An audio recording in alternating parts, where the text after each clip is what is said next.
নমস্কার সবাই, কেমন আছো তোমরা? কিচেন কালচার বাই রিম্পাতে তোমাদের স্বাগত। আজ একটা চটজলদি কিন্তু দারুণ সুস্বাদু নিরামিষ পনিরের রেসিপি শেয়ার করছি। তো চলো ডিরেক্টলি চলে যাই রেসিপিতে। আমাদের লাগবে পনির, টক দই, কাজু আর চারমগজ, একটু বাটার লাগছে, আর লাগছে গোটা গরম মশলা। প্রথমে কড়াতে একটু সাদা তেল দিয়ে নেব। তেলটা গরম হলে আমি কি করব, এর মধ্যে পনিরগুলো দিয়ে দেবো। পনিরগুলো খুব বেশি ভাজার দরকার নেই, একটু হালকা ভেজে নিয়ে তুলে রাখবো। এই দেখো, এরকম হালকা একদম ভেজে আমরা তুলে রাখবো। এবার ওই তেলের মধ্যে গোটা গরম মশলা ফোড়ন দেবো। ফোড়নটা দিয়ে একটু নাড়াচাড়া করব। ফোড়নটা দিয়ে গন্ধ বেরোলে একে একে আমরা এর মধ্যে কাজু, চারমগজের পেস্ট, টক দই সমস্তটা দিয়ে দেবো। দিয়ে ভালো করে নাড়াচাড়া করতে থাকব। দেখব যাতে দইটা না কেটে যায়।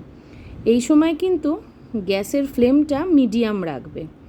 ভালো করে নাড়াচাড়া করে একে একে সামান্য একটুখানি জিরে গুঁড়ো দেব, আবার একটু নেড়ে নেব। ভালো করে নেড়ে নিয়ে এর মধ্যে আবার দিয়ে দেবো অল্প একটু পরিমাণ গরম মশলা গুঁড়ো, শাহি গরম মশলা দিয়ে আবার আমরা এটাকে ভালো করে একটু নেড়ে নেব। এরপর এটা একটু নাড়াচাড়া করা হয়ে গেলে আমরা পরপর কি করব তোমাদের সঙ্গে দেখাচ্ছি। অল্প একটুখানি নুন দেব। নুনটা দিয়ে আবারও আমরা মশলাটাকে ভালো করে নেড়ে নেব। তারপর সামান্য জল দিয়ে আমরা গ্রেভিটা ফুটতে দেব। বেশ খানিকটা জল তোমাদের পরিমাণ যেমন সেরকম দেবে। এরপর 2-3টে কাঁচা লঙ্কা, এখানে শুকনো লঙ্কা বা গুঁড়ো লঙ্কা ব্যবহার করছি না, কারণ এটা একটু দেখতে সাদা সাদা হয়। কাঁচা লঙ্কাগুলো দেওয়ার পরে পনির যেগুলো ভেজে তুলে রেখেছিলাম সেগুলো দিয়ে সামান্য একটুখানি চিনি দিয়ে ভালো করে আবার ফুটতে দেবো।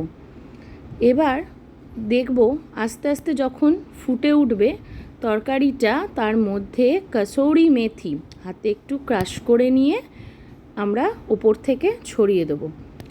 আর দেব সামান্য একটু বাটার। ব্যাস, আর কি, হয়ে গেল। তোমরা এটা রুটি, পরোটা, নান, এমনকি ফ্রায়েড রাইসের সঙ্গেও ট্রাই করতে পারো। দারুণ খেতে হয়। ট্রাই করে কিন্তু আমাকে অবশ্যই কমেন্টে জানিও। বাই। সকলে ভালো থেকো, সুস্থ থেকো, সাবধানে থেকো। নমস্কার।